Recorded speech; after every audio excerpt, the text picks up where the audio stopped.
ఇప్పుడు ఎలా హ్యాండిల్ చేసేవారమ్మా మీరు వేరే ఊరికి వెళ్ళినప్పుడు షూటింగ్స్కి? అలా ఉండేవి కదా, చాలా సందర్భాలు ఉండుంటాయి కదా. మరి పిల్లలు ఇంట్లో మీ వారు ఆయన ఎక్కడ ఒప్పుకొని పంపించేవారు? పంపించేవారు. అంటే చాలా చోట్ల పెళ్ళైన వాళ్ళకి ఈ ఫెసిలిటీ ఉండదు. అంటే ఇంట్లో భర్తలు చెప్పలేం కదమ్మా, కొంతమంది వద్దు అక్కర్లేదు అనొచ్చు. కానీ ఆయన గొప్ప మనసు అయింది. మిలిటరీ అయినా కూడా మా ఆయన ఇదిగానే ఉండేవాడు, హ్యాపీగానే అవుట్డోర్లో వెళ్ళి వచ్చేసేదాన్ని. కాకపోతే నాకు వచ్చిన కంపెనీలు అన్నీ మంచి మంచి కంపెనీలు, విశ్వనాథ్ గారి కంపెనీ కానీ, జంధ్యాల గారు కానీ, ఇలాంటి కంపెనీల వల్ల ఏమవుతుందంటే ఒక డిసిప్లిన్ ఉంటుంది. అవుట్డోర్ వెళ్ళినా కూడా వర్క్ చేసుకున్నామా, వచ్చామా, మళ్ళీ రూమ్లోకి వెళ్ళామా, అంతవరకే. వర్క్ అయిపోయిందా హ్యాపీగా ఇంటికి పంపించేసేయడం. ఇది మరి స్త్రీలకి సురక్షితమైన ప్లేస్ కాదంటారు ఇండస్ట్రీ, మీరు ఒప్పుకుంటారు అలా? ఏమోనమ్మా, నాకు అంత దూరం నేను ఆలోచించలేదు ఎప్పుడు. ఆలోచన కూడా రాదు నాకు. ఎందుకంటే చెప్పాను కదా, ఒక చిన్న జీవితం అక్కడ అలా గిరిగీసుకొని ఆ గిరిలోనే నేను ఉన్నాను తప్ప అది దాటి ఎప్పుడు బయటికి వెళ్ళను.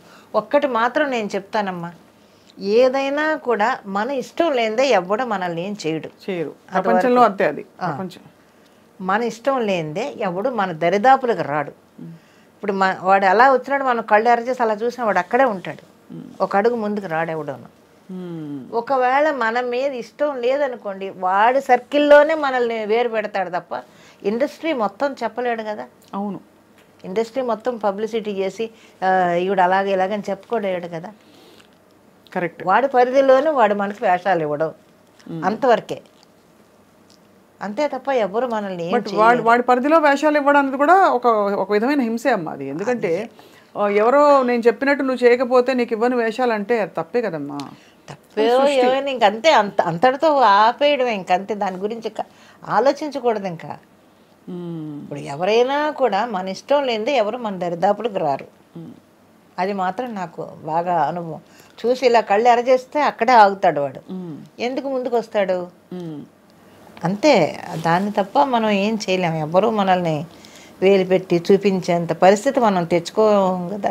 చాలా జీవితం చూస్తారమ్మా మీరు. అంటే అఫ్కోర్స్ మీ వయసుకి తగ్గట్టే మీరు చూశారు, అయినప్పటికీ చాలా లోతుగా జీవితం సారం అర్థం చేసేసుకున్నారు మీరు.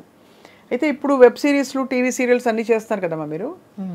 ఏంటి మీకు బాగా హ్యాపీనెస్ ఇచ్చే విషయం ఏంటి? Job satisfaction. మంచి క్యారెక్టర్ వేసాము. అవును, జనంలోకి రోజు వెళుతుంది క్యారెక్టరు. మా పేర్లు అసలు పేర్లు మర్చిపోయి క్యారెక్టర్ పేర్లతో పిలవడం, అలాగా జనం మమ్మల్ని రిసీవ్ చేసుకోవడం, మంచి మంచి క్యారెక్టర్స్ పడుతున్నాయి.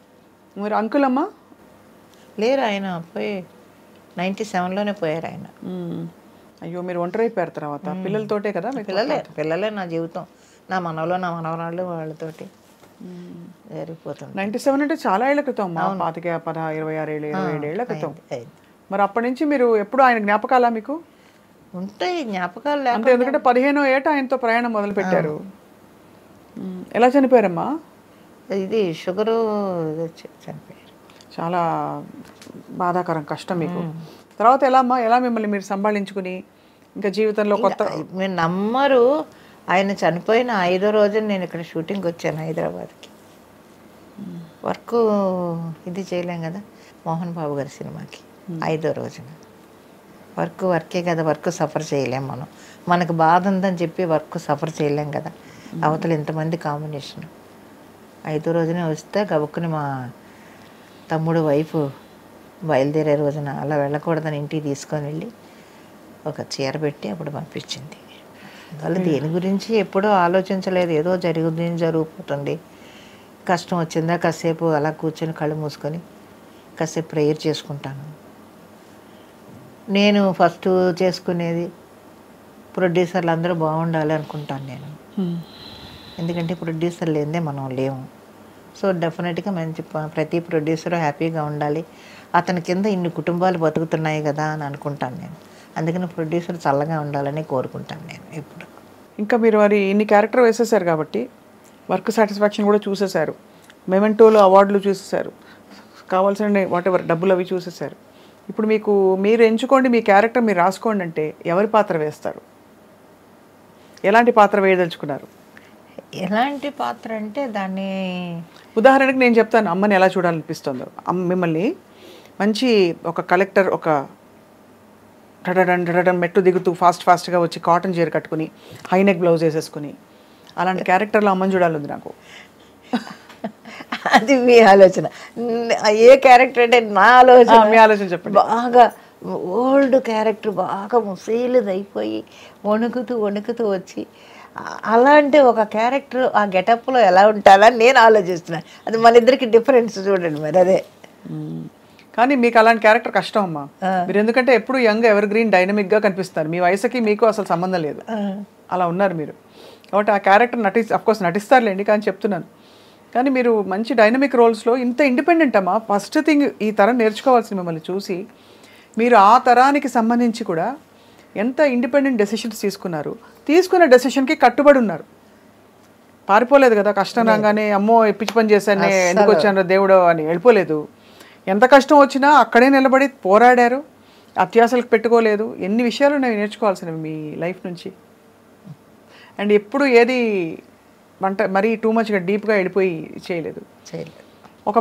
సరే, ఒక జీవితాన్ని నమ్ముకున్నారు, దాన్నే మీ లైఫ్గా మార్చుకొని మీరు ఇప్పుడు అదే భక్తిలో ఉన్నారు మీరు. సో ఎంత గొప్ప విషయం అమ్మ. మీ వంటకాలు చాలా బాగుంటాయి, చూశాను. ఎవరు నేర్పించారు మీకు వంట? ఎవరు నేర్పించలేదు, నేను ఇంట్లో చేసుకోవడమే. మీ బెస్ట్ రెసిపీ ఏంటి చెప్పండి. నేనేం చూశానంటే పప్పు చూశాను ఆ మధ్య, ఇంకేంటి పులిహోర ఒకటి లాంటిది ఒకటి పెట్టారు, అది చాలా బాగుంటుందండి ఓయ్ అని గలగలా మాట్లాడుతూ ఇలా చేయండి అలా చేయండి అని. జనాలకు అది ఒకటి నచ్చింది. అంటే న్యాచురల్గా మామూలుగా మన ఇంట్లో చేసుకున్నట్టే చేస్తారండి మీరు. గబగబాను ఇవన్నీ ఉన్నాయి, అన్ని పెట్టండి, ఇన్ని పెట్టండి, ఈ కొలతలు అవి ఉండవు అని అంటుంటారు. సోదు ఉండదు అసలు. అంటే మామూలుగా ఏదో ఎక్కువసేపు చూపిస్తారు దాని గురించి చెప్పి అలా కాకుండా చూసి వెంటనే ఆకట్టుకుంటుంది. ఆ కూర ఫుల్ వండి ఇది చూసారా ఎంత బాగుందో అని, అది కమ్మగా ఉడికి రెడీగా ఉందని. అయితే అమ్మ ఇంటికి వెళ్దాం ఒకరోజు భోజనానికి. మనం చేస్తాం. నా ఇంటికి కాదు, నా రూమ్కి. ఇల్లు అంటే మళ్ళీ చెన్నై. ఇప్పుడు ఇక్కడే ఉంటున్నారమ్మా హైదరాబాద్లో? అంటే ఇవాళ పొద్దున్నే వచ్చాను ఊరి నుంచి. ఓకే, వచ్చి చెన్నై గ్యాప్ ఉంటే చెన్నై వెళ్ళిపోతాను. ఇక్కడ ఉండను నేను. షూటింగ్ లేకపోతే చెన్నై వెళ్ళిపోతాను. ఇప్పుడు ఎన్ని రోజులు వర్క్ ఉంటుంది మీకు పర్ మంత్? ఉంటుంది, షూటింగ్స్ ఉన్నాయి కదా. అందులో ఈ మధ్య ఎక్కువ ట్రావెల్ చేయలేకపోతున్నాను నేను. అందువల్ల షూటింగ్ ఒక 4-5 రోజులు గ్యాప్ ఉన్నా కూడా నేను వెళ్ళటం లేదు. పిల్లలు కూడా పెద్ద పిల్లలు అయిపోయారు, ఎవరి జాబులు వాళ్ళు పరుగులు పెడుతున్నారు. పొద్దుట్లు ఏం చేస్తారు మా పిల్లలు ఇప్పుడు? వర్క్ చేసుకుంటున్నారు అందరూ. మా పెద్ద మనవడు షిప్లో ఇంజనీరు ఒకడు, ఇంకొక మనవడు చెన్నైలోనే వాడు ఇంజనీరు, నా మనవరాలు టీచరు, తను ఫ్రెంచ్ టీచరు, సింగపూర్లో ఉంటుంది. ఇంకొక అమ్మాయి పోర్ట్ కంపెనీలో వర్క్ చేస్తుంది. ఇప్పుడు చిన్నది ఎగ్జామ్, ఇవాళ ఎగ్జామ్ రాస్తుంది, దానికి జాబ్ కూడా వచ్చేసింది ఆల్రెడీ. ఘనత అంతా జానకమ్మదే. ఏముంది, దేవుడు ఉన్నాడు వెనకాల. ఎంతమంది పిల్లల్ని సెటిల్ చేశారమ్మా. మాట్లాడి చెప్పండి. అంటే మీలోని స్త్రీత్వం ఎక్కడా కోల్పోకుండా మీరు ఒక పురుషుడిలాగా నడిపించారు ఇంటిని.